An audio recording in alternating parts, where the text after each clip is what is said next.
از این خاطر مولوی میگد نظر اول به حال پیش و پس کن، پس از وی دولتی فانی هوس کن.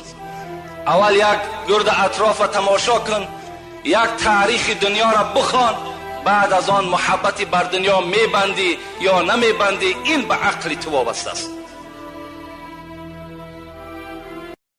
روزی که اجل در آید از پیش و پست، شک نیست که مهلت ندهد یک نفست. یاری نرسد در آن دم از هیچ کست، برباد شود جمله هوای و هوست. به گوریستان گذر یک دم نظر بر اهل حسرت کن، سری حسرت پیچیدن در چاک گریبانی. به تاج و تخت و آب و رنگ این فانی چی می نازی که بعد از مدتی اندک به خاک دهر یکسانی.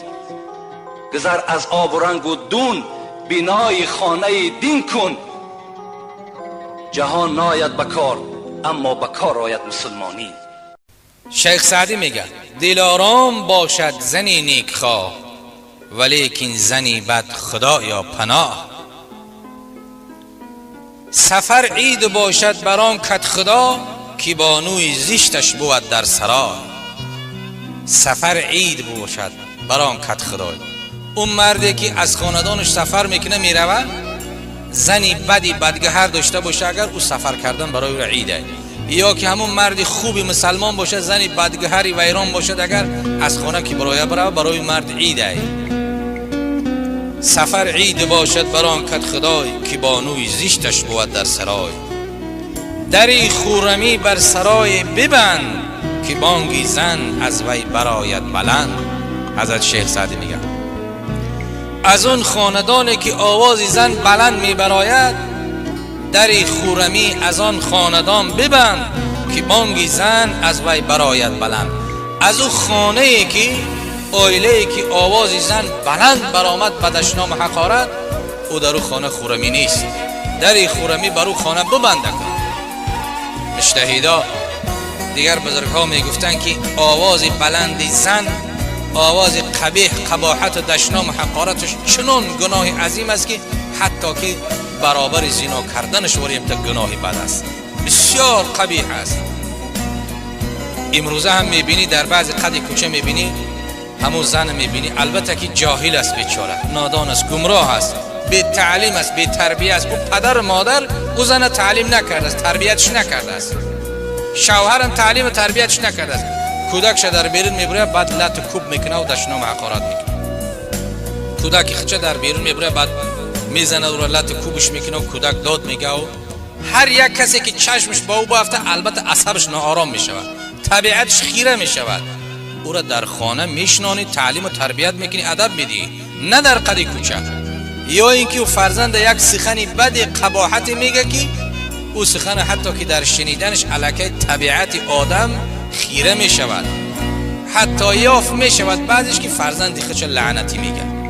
حالا که اون زن گمراهی بدبخت ببین که معنای لعنت حالی اون ندانست است که چیز. لعنت معناش از رحمت خدا بی نصیب شدن، از رحمت خدا دور بدن. وقتی که فرزند خودش لعنتی گفت یا پدر لعنت گفت، معناش میشه که همین فرزند خودش دعا کرده است که از رحمت خدا تو دور باش، خدا تو را بدبخت و بی سعادتت کنه. معنای لعنت همون است.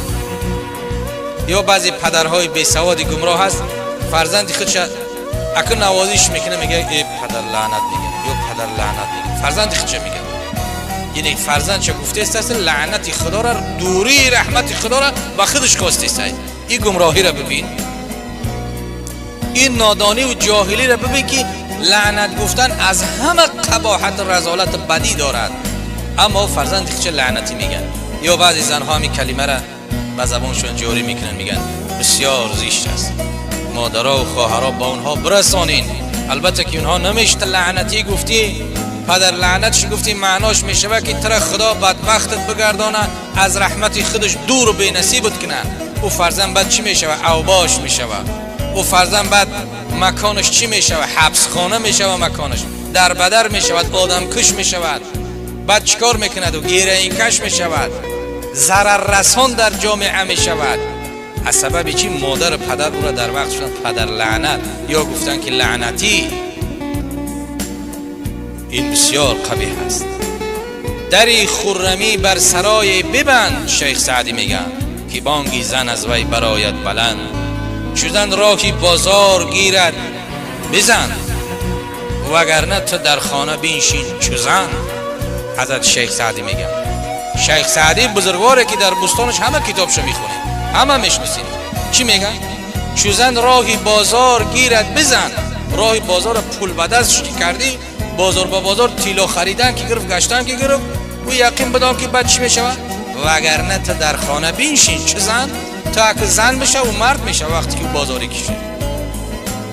البته که در جمعه های پیشینم سوال آمدگی بود که آیا سودا کردن در بازار نشستنشون درست است؟ بله درست است، در حالتی که شوهر نداره، بیوه است، قشاق است، فقیر است، کمبغل است، میلش سطر حجاب اسلامی را بجا بیاره ضرورت است. اما بی ضرورت شوهرش باشه، ثروتمند باشه، فرزنداش کار کنن، خودش با بازار را بگیره، او بازار چی است؟ جای عبادت نیست، جای طاعت نیست. همه تونده معلوم است که چخیل جا است بازار، بغیر از دروغ و فند فریب دیگر چیزی در اونجا نیست. او جای طاعت عبادت نیست، او از مجبوری است که جا میره و با بازار میشینه. چوزن راهی بازار گیرد بزن، وگرنه در خانه بنشین چوزن. حضرت شیخ سعدی میگه.